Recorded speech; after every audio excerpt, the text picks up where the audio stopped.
വൈകുന്നേരം ആഷു ഫോണിൽ കളിച്ചുകൊണ്ട് സിറ്റ് ഔട്ടിൽ ഇരിക്കുകയായിരുന്നു. പെട്ടെന്നാണ് ഒരു ബുള്ളറ്റ് അങ്ങോട്ട് വന്നത്. ആഷു ബുള്ളറ്റ് കണ്ട ആരാണെന്നുള്ള രീതിയിൽ നോക്കി. അയാൾ ബുള്ളറ്റിൽ നിന്നും എണീറ്റുകൊണ്ട് സിറ്റ് ഔട്ടിലേക്ക് കയറി വന്നു. അവൻ ആഷുവിനെ ഒന്ന് നോക്കി. ആഷു ആണെങ്കിൽ ഇതാരാപ്പോ എന്ന നിലയിലും ഹെൽമെറ്റ് ഊരാത്തത് കൊണ്ട് ആരാണെന്ന് മനസ്സിലായില്ല. അവൻ അവൾക്ക് ഹലോ എന്ന് പറഞ്ഞ് കൈ നീട്ടി. അത് തീരെ ആഷുവിന് ഇഷ്ടപ്പെട്ടില്ല. ആരാ എന്താണെന്ന് അറിയാത്ത ഒരാൾക്ക് കൈ തരുന്നു. അതിൽ ആഷുവിന് അല്പം നീരസം തോന്നി. ഡോ, താൻ ആരാടോ എന്നോട് ഹലോ പറയാൻ? മര്യാദയ്ക്ക് ആ ഹെൽമെറ്റ് ഊരടോ. ഓ സോറി, ഞാനത് മറന്നു എന്ന് പറഞ്ഞ് അവൻ ഹെൽമെറ്റ് മാറ്റി. അവനെ കണ്ടപ്പോഴേക്കും ആഷു അവനെ കണ്ണും തള്ളി നോക്കി നിന്നു കുറച്ചു നേരം. അവളേതോ ലോകത്തെന്ന പോലെ നിന്നു. അവൾക്കപ്പോൾ അടിവയറ്റിൽ മഞ്ഞു വീണൊരു ഫീലായിരുന്നു. ഹലോ എന്ന് പറഞ്ഞവൻ അവളുടെ മുൻപിൽ വിരഞ്ഞൊടിച്ചപ്പോഴാണ് അവൾക്ക് സ്വബോധം വന്നത്. എന്താ? എന്ത്? അല്ല, ആരാ? I am Siddharth. അയ്യോ, ആദിയേട്ടൻ്റെ ഫ്രണ്ടല്ലേ? യാ. മച്ചാനെ എന്ന് വിളിച്ചുകൊണ്ട് ആദ്യം അവനെ കെട്ടിപ്പിടിച്ചു. പിന്നെ വീട്ടുകാർ എല്ലാവരും വന്ന് വിശേഷം പറച്ചിലായി, സൽക്കരിക്കലായി. അങ്ങനെ സിദ്ധുവിനെ തന്നെ വായി നോക്കുന്ന ആശുവിനെ കണ്ട് ആരും ആശുവിൻ്റെ മണ്ടക്കെട്ടൊരു കൊട്ടുകൊടുത്തു. എന്താടി വായി നോക്കുന്നേ? വീണടാ വീണ്. ആരാ വീണേ? മഞ്ഞോ? ആ, എവിടെ? എടാ എൻ്റെ അടിവയറ്റിൽ. എന്താന്ന്? എടാ എൻ്റെ അടിവയറ്റിൽ മഞ്ഞ് വീണടാ. നിനക്ക് വട്ടാണോടി? ആഷു സത്യം പറഞ്ഞ് ആകപ്പാട് വല്ലാത്തൊരവസ്ഥയിലായിരുന്നു. ഒറ്റ നോട്ടം കൊണ്ട് ഒരാൾക്കൊരാളോട് പ്രണയം തോന്നു. അങ്ങനെ പലതരം ചോദ്യങ്ങൾ വട്ടമിട്ടു. അവൾക്കിടയിൽ ആകെ ഭ്രാന്ത് വന്നതുപോലെ തുമ്പീനെ വിളിച്ച് കാര്യം പറഞ്ഞു. അവൾ കുറെ കളിയാക്കി. അവസാനം പറഞ്ഞ് ഇഷ്ടമായെങ്കിൽ ധൈര്യമായി പ്രേമിച്ചോടി, ഞാൻ കൂടെ ഉണ്ടാവും. അപ്പം പിന്നെ ധൈര്യമായി എനിക്ക്. രാത്രി ഫുഡൊക്കെ എല്ലാവരും കഴിച്ച് ഗുഡ് നൈറ്റും പറഞ്ഞു പിരിഞ്ഞു. ആദ്യം സിദ്ധുവും വിശേഷങ്ങൾ പറഞ്ഞിരിക്കുവാണ്. എങ്ങനെയുണ്ടടാ, നിന്റെ പെണ്ണിനെ കാണാൻ കൊള്ളാവോ? സിദ്ധു ഒരു കുസൃതിയോടെ ചോദിച്ചു. നാടനാണ്, എന്നാലും സുന്ദരിയാ. നന്നായിട്ട് പിടിച്ച മട്ടാണല്ലോ. എന്താടാ, പ്രേമം മൂത്തോ? പോടാ, പ്രേമം കോപ്പാണ്. എനിക്കവളെ ഇഷ്ടമൊന്നുമല്ല. ആശു അമ്മയെ നിർബന്ധിച്ചപ്പോ. എന്താടാ നീ ഇങ്ങനെ പറയുന്നേ? ഒരു പാവം പെണ്ണിനെ വെച്ചാണ് നീ കളിക്കുന്നേ. അവൾ വിവാഹ ജീവിതത്തിൽ കൊതിക്കുന്നുണ്ടാവും. അതൊന്നും കുഴപ്പമില്ല. നിനക്കൊക്കെ തമാശയാ, സിദ്ധു ദേഷ്യത്തോടു കൂടി പറഞ്ഞു. ഡാ നീ ചൂടാവാതെ. എന്നിട്ട് അവൻ പെണ്ണ് കാണാൻ പോയപ്പോൾ അവൻ അവളോട് പറഞ്ഞ് സിദ്ധുവിനോട് പറഞ്ഞു. എന്നിട്ടും ആ കുട്ടി സമ്മതിച്ചോ? ഞാൻ അവളെ ജീവിതം വെച്ച് കളിക്കണമെന്ന് പറഞ്ഞ് കരുതി അങ്ങനെ പറഞ്ഞത്. പക്ഷെ അവൾ സമ്മതിച്ചു.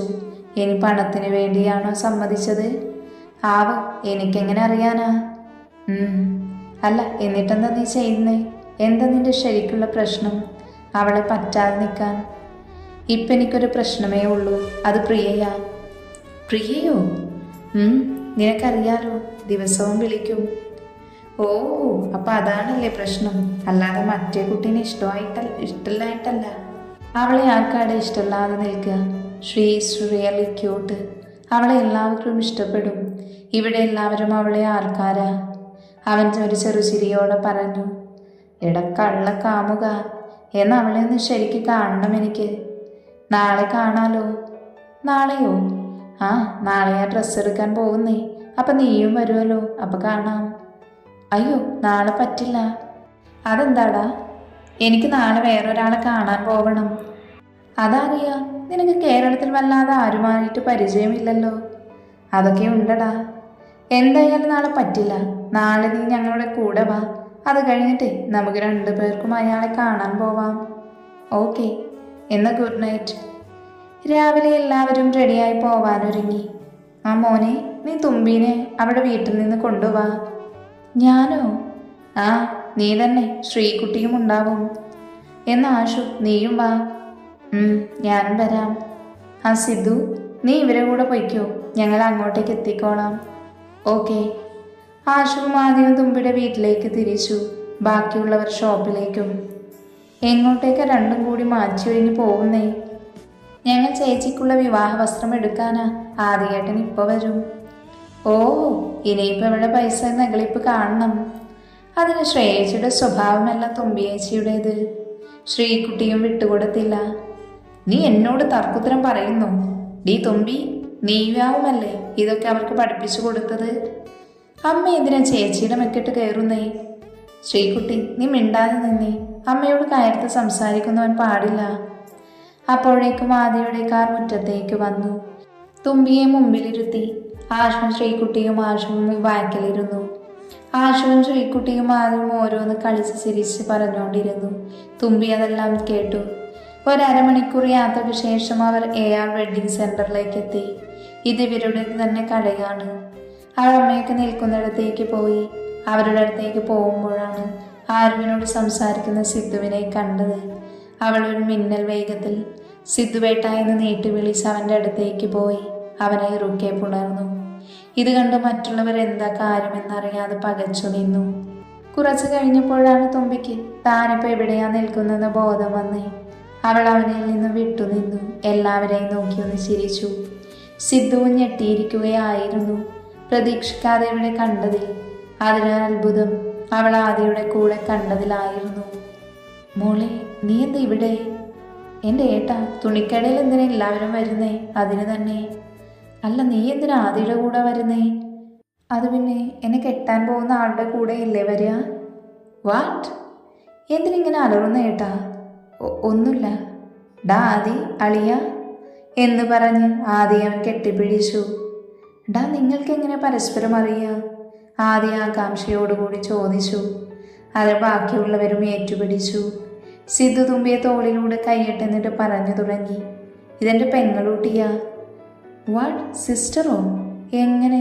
നിനക്ക് പെങ്ങളൊന്നും ഇല്ലല്ലോ. സ്വന്തം പെങ്ങളല്ലാന്ന്. ശരിയാ, ഇവിടെ അച്ഛനും പപ്പയും ഘട്ട ദോസ്താണ്. ഞങ്ങൾ ഒരുമിച്ച് കുറേ കാലം നിന്നതാ. പിന്നെ ആദി, നിന്നോട് ഞാൻ പറഞ്ഞില്ലേ എനിക്കൊരാളെ കാണാനുണ്ട് എന്ന്? അതിവിളയാ. പിന്നെ മോളെ, നീ എന്താ എന്നോട് വിവാഹകാര്യം പറയാതിരുന്നേ? എന്നെ കൊണ്ടൊന്നും പറയിപ്പിക്കേണ്ട മനുഷ്യ. ഫോണെടുത്ത് നോക്ക്, അപ്പം അതിൽ കാണും മിഡ്സ് കോൾ. അതിനവിടുന്ന് ഇളിച്ച് കാണിച്ചു. മതി മതി, വിശേഷം പറയാൻ ബാക്കി. പിന്നെ ആദ്യം ഡ്രസ്സൊക്കെ എടുക്കാം. പിന്നെ ഒരു മേളമായിരുന്നു. അത് വേണ്ട ഇത് മതി എന്ന് പറഞ്ഞ് അങ്ങോട്ടും ഇങ്ങോട്ടും തുമ്പിയാകെ പെട്ടിരിക്കുവായിരുന്നു. പിന്നെ അവൾക്കുള്ള ഫുൾ ഡ്രസ്സും തിരഞ്ഞെടുത്തത് ആദിയായിരുന്നു. പിന്നെയും കുറേ നേരം അവർ അവിടെ നിന്നു. പിന്നെ ഫുഡ് കഴിച്ചു. പിന്നെയും ബാക്കി പർച്ചേസ് തുടങ്ങി. വൈകുന്നേരം വരെ അത് കഴിഞ്ഞപ്പോൾ പിന്നെ തുമ്പിയും ആദിയും കുറച്ചുകൂടി എടുക്കാൻ വേണ്ടി ആശുവും ശ്രീകുട്ടിയൊക്കെ പ്ലാൻ ചെയ്ത് അവർ രണ്ടുപേരും ആരും സിദ്ധുവും ആദിയുടെ കാറിലും തുമ്പിയും ആദിയും സിദ്ധുവിൻ്റെ ബുള്ളറ്റിനുമായി ബീച്ചിലേക്ക് പോയി. ബാക്കിയുള്ളവർ വീട്ടിലേക്കും തുമ്പിയെയും ആദിയെയും അവർ നിർബന്ധിച്ച് ബുള്ളറ്റിലാണ് അയച്ചത്. അങ്ങനെ അവർ ബീച്ചിലെത്തി. ആദിയും തുമ്പിയും അവിടെയുള്ളൊരു ബെഞ്ചിലിരുന്നു. ബാക്കിയുള്ളവർ കടലിൽ ഇറങ്ങി കളിക്കാൻ തുടങ്ങി. തുമ്പിയുടെയും ആദിയുടെയും ഇടയിൽ കുറച്ചു നേരം മൗനം തളം കെട്ടി നിന്നു. നീ കടലിൽ ഇറങ്ങുന്നില്ലേ? കടലിലേക്ക് കണ്ണു നട്ടിരിക്കുന്ന തുമ്പിയോട് ആദി ചോദിച്ചു. ഇല്ല, അവൾ ഒറ്റ വാക്കിൽ മറുപടി പറഞ്ഞു. അതെന്താ, കടൽ ഇഷ്ടമല്ലേ? ഇഷ്ടമൊക്കെയുണ്ട്. എനിക്ക് കടലിങ്ങനെ കണ്ടുകൊണ്ടിരിക്കാനാണ് കൂടുതൽ ഇഷ്ടം. അവൻ അതിനൊന്നും മൂളിയതല്ലാതൊന്നും പറഞ്ഞില്ല. നിനക്കെന്നോടൊന്നും ചോദിക്കാനില്ലേ? ഇതുവരെ എന്നോടൊന്നും ചോദിച്ചില്ല. എന്നോടെന്തെങ്കിലും ദേഷ്യമുണ്ടോ? എനിക്കങ്ങനെയാ തോന്നുന്നേ. ഏയ്, അങ്ങനെയൊന്നുമില്ല ഋഷിയേട്ടാ. വാട്ട്? നീ എന്താ വിളിച്ചേ? ഋഷിയേട്ടനെന്നോ? ആദ്യ അത്ഭുതത്തോടു കൂടി ചോദിച്ചു. അപ്പോഴവളും ആലോചിച്ചേ, താനിതുവരെ ഇങ്ങനെ വിളിച്ചില്ല. പിന്നെ എല്ലാവരും ആദ്യം എന്നാ വിളിക്കല്. ഞാനിപ്പോൾ എന്തിനാ ഇങ്ങനെ വിളിച്ചേ? അത് പിന്നെ ഞാൻ അറിയാതെ, അവൾ വിക്കിക്കൊണ്ട് പറഞ്ഞു. ഏതായാലും കൊള്ളാട്ടോ, എൻ്റെ ഋഷികേഷ് എന്ന പേര് ആരും അങ്ങനെ വിളിക്കാറില്ല. നീയെങ്കിലും വിളിച്ചല്ലോ. ഇനി അങ്ങനെ തന്നെ വിളിച്ചോട്ടോ, എനിക്കിഷ്ടമായി. അതേന്ന് അവൾ തലയാട്ടി. നിനക്ക് എങ്ങനെയാ എൻ്റെ ഋഷി എന്ന പേരറിയാ? ആശു പറഞ്ഞത് കൊണ്ടറിയാം. ആ, നീ എത്ര അങ്ങനെ വിളിച്ചേ? അത് പിന്നെ എനിക്ക് വേറൊരു ആദ്യേട്ടനുണ്ട്, ഫ്രണ്ടാണ്. അപ്പം പിന്നെ. ഓഹോ, നീ നന്നായി പാടുമല്ലേ? ഏയ്, അങ്ങനെയൊന്നുമില്ല. അത് കളവ്, ഞാൻ കേട്ടിട്ടുണ്ടല്ലോ. എങ്ങനെ? ആശു ഒരു പാട്ട് പാടുമോ? ഇപ്പോഴോ? തുമ്പി ഞെട്ടിക്കൊണ്ട് ചോദിച്ചു. ആ, അതിനെന്താ? അത് പിന്നെ ഇവിടെ വെച്ച് എങ്ങനെയാ? അതൊന്നും കുഴപ്പമില്ല, നീ പാട്. അവൾ പതിയെ പാടാൻ തുടങ്ങി. അവളുടെ ശബ്ദത്തിൽ അവൻ ലയിച്ചിരുന്നു. ബീച്ചിലെ ബാക്കിയുള്ള ശബ്ദങ്ങളൊന്നും അവൻ കണ്ടില്ല. അവളുടെ ചെറുമുടിയിഴകൾ കാറ്റിൽ പറന്നുകൊണ്ടിരുന്നു. അവൻ അതെല്ലാം മതിമറന്ന് നോക്കിക്കൊണ്ടിരുന്നു. അവൾ പാടി നിർത്തിയതും അവൾ അവനെ നോക്കി. അവൻ ഏതോ ലോകത്തുനിന്നാണെന്ന് അവൾക്ക് മനസ്സിലായി. ഹലോ, ഇവിടെയൊന്നും അല്ലേ? ആ, എന്തു പറ്റി? ഒന്നുമില്ല. And your voice are amazing. Thanks. നിനക്ക് മലയാളം സോങ്സ് ആണ് ഇഷ്ടമെന്ന് പറഞ്ഞത്. ഇതെന്താ ഹിന്ദി? അത് ഏട്ടനെങ്ങനെ അറിയാം? അവൾ അത്ഭുതവും ആകാംക്ഷയും നിറഞ്ഞ മിഴിയാൽ ചോദിച്ചു. ആഷു പറഞ്ഞിട്ടുണ്ട് നിന്നെക്കുറിച്ച് ഒരുപാട്. അവൾക്ക് നിന്നെക്കുറിച്ച് പറയാനേ നേരമുള്ളൂ. തുമ്പിയൊന്ന് പുഞ്ചിരിച്ചു. ആദ്യ തുടർന്നു. എന്തുകൊണ്ട് മലയാളം സോങ് പാടിയില്ല? അത് ആഷുവിന് ഹിന്ദിയും തമിഴൊക്കെയാ ഇഷ്ടം. അതപ്പോ ഏട്ടനും അതാവും ഇഷ്ടമെന്ന് കരുതി. അപ്പോഴേക്കും നേരം ഇരുട്ടിയിരുന്നു. എല്ലാവരും അവരുടെ അടുത്തേക്ക് വന്നു. മതി മതി സംസാരിച്ചത്, ഇനി കല്യാണത്തിന് ശേഷമാവാം. അതെ, വാ നമുക്ക് ആ റെസ്റ്റോറൻറ്റിൽ പോയി ഫുഡ് കഴിക്കാം. ആഷു അടുത്തുള്ള ഒരു റെസ്റ്റോറൻറ്റ് ചൂണ്ടിക്കാണിച്ച് പറഞ്ഞു. വേഗം വായോ, നമുക്ക് വിശക്കുന്നു. അവൾ റെസ്റ്റോറൻറ്റിലേക്ക് നടന്നു. തുമ്പിയും ആഷുവുമായി പിറകിൽ. എൻ്റെ ആഷു, നേരെ നോക്കി നടക്ക്, അല്ലെങ്കിൽ എവിടെയും വീഴും. എന്താ മോളെ, മുഖത്തൊരു മ്ലാനത? അവൾ പുരികമുയർത്തി ചോദിച്ചു. ഒന്നുമില്ലടി, നിന്റെ സിദ്ധുവേട്ടനൊന്നും നടക്കുന്നില്ല. ഇങ്ങനെ പോയാൽ ശരിയാകൂല. കൂൾ ഡൗൺ ഡിയർ, ഇതൊക്കെ അങ്ങേരുടെ ജാടയാ. നമുക്ക് ശരിയാക്കാന്നേ. ശരിയാവോ? ആടി, എൻ്റെ സിദ്ധുവേട്ടനല്ലേ. അതാ എൻ്റെ ആകെയുള്ള ആശ്വാസം. അവൾ ഫുഡ് കഴിച്ചിട്ട് സിദ്ധുവിൻ്റെ അമ്മയോടും പപ്പയോടും വീഡിയോ കോളിലൂടെ ഒരുപാട് സമയം സംസാരിച്ചു. കല്യാണത്തിന് ക്ഷണിച്ചു. പക്ഷേ പപ്പയ്ക്ക് എന്തോ അർജൻറ്റായിട്ടുള്ള കേസുള്ളതിനാൽ വരില്ലെന്ന് പറഞ്ഞു. ഇന്നാണ് കല്യാണം. ബ്യൂട്ടീഷ്യൻ വന്നവളെ ഒരുക്കി. ഓറഞ്ച് ചില്ലി കളർ കാഞ്ചീപുരം പട്ടുസാരിയാണ് അവളുടെ വേഷം. സിദ്ധു ഒരു ഏട്ടൻ്റെ സ്ഥാനത്ത് നിന്ന് എല്ലാ കാര്യങ്ങളും നോക്കുന്നുണ്ട്. അവൻ അവൾക്ക് ഒരുപാട് ആഭരണങ്ങൾ വാങ്ങിയിട്ടുണ്ട്. അവൾ വേണ്ടെന്ന് പറഞ്ഞിട്ടും അവൻ സമ്മതിച്ചില്ല. സ്വർണമൊക്കെ കണ്ടിട്ട് നമ്മുടെ വല്യമ്മ കൊച്ചിന് തീരെ പിടിച്ചില്ല. അവസരം കിട്ടുമ്പോഴെല്ലാം അവളെ കുത്തുവാക്കുകൾ പറഞ്ഞു വേദനിപ്പിക്കും. തുമ്പി അത് ചിരിച്ചു തള്ളുകയും ചെയ്യും. താരപ്പുഴയുടെ അകമ്പടിയോട് കൂടി തുമ്പിയെ മണ്ഡപത്തിലേക്ക് ആനയിച്ചു. ഓറഞ്ച് ചില്ലി കളർ കാഞ്ചീപുരം പട്ടുസാരിയിലും ആഭരണങ്ങളിലും തുമ്പി പ്രകാശിച്ചു നിന്നു. ആദ്യ ഒരു കസവുമുണ്ടും ഷർട്ടുമാണ് വേഷം. കതിർ മണ്ഡപത്തിൽ ആദിയുടെ ഇടതുഭാഗത്തായിരുന്നപ്പോൾ തുമ്പിക്കാകെ പരവേഷമായി. മുഹൂർത്തമാണിപ്പോൾ പൂജാരി പറഞ്ഞു. പൂജിച്ച മഞ്ഞത്താലി ആദി തുമ്പിയുടെ കഴുത്തിൽ അണിയിച്ചു. പരസ്പരം ഹാരമണിയിച്ചു.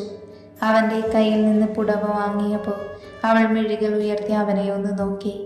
അപ്പോൾ അവനും അവളെ നോക്കി. രണ്ടുപേരുടെയും കണ്ണുകൾ പരസ്പരം ഉടക്കി. അച്ഛൻ്റെ സ്ഥാനത്ത് വള്ളിച്ചൻ കൈപിടിച്ച് ഏൽപ്പിച്ചു.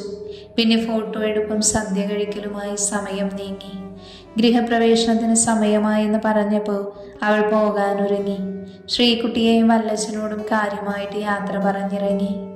കുറച്ചു നേരം കഴിഞ്ഞ് അവർ വലിയൊരു വീടിന് മുൻപിൽ വണ്ടി നിർത്തി. വീടെന്ന് പറയാൻ പറ്റില്ല, ഒരു കൊട്ടാരം.